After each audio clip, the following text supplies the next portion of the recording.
मुख्यमंत्री देवेंद्र फडणवीसांच्या उपस्थितीत सह्याद्री अतिथीगृहावरती संध्याकाळी 4 वाजता बैठक। बकरी ईदच्या पार्श्वभूमीवर कायदा आणि सुव्यवस्थेचा घेणार आढावा। ओबीसी याद्यांचे पुनर्निरीक्षण करण्याबाबत जुलै अखेरपर्यंत निर्णय घेऊ, महाराष्ट्र राज्य मागास वर्ग आयोगाचे अध्यक्ष न्यायमूर्ती सुनील शुक्रे यांची ग्वाही।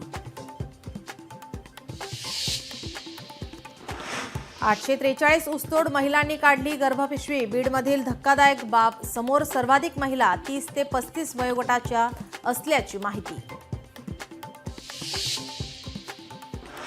छत्रपती संभाजीनगरमध्ये लोकशाही मराठीचा दणका, महिलेवर अत्याचार करणाऱ्या 7 जणांवर गुन्हा दाखल।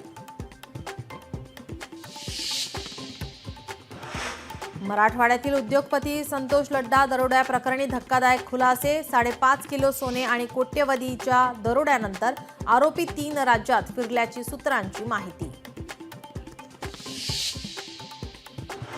मुंबई पुणे एक्सप्रेस वेवर अपघात, शिवशाही बसची वाहनाला धडक, अपघातात 13 प्रवासी किरकोळ जखमी। बहुप्रतीक्षित बीडीडी चाळ पुनर्विकासाचा नायगाव येथील पहिला टप्पा लवकरच पूर्ण होण्याची शक्यता। पहिल्या टप्प्यातील 8 टॉवरचे काम येत्या डिसेंबरपर्यंत पूर्ण होणार।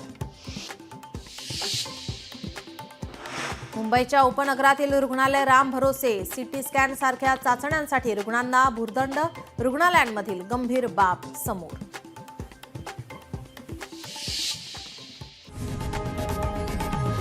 लोकशाही मराठी ऐका, पहा, जागरूक रहा।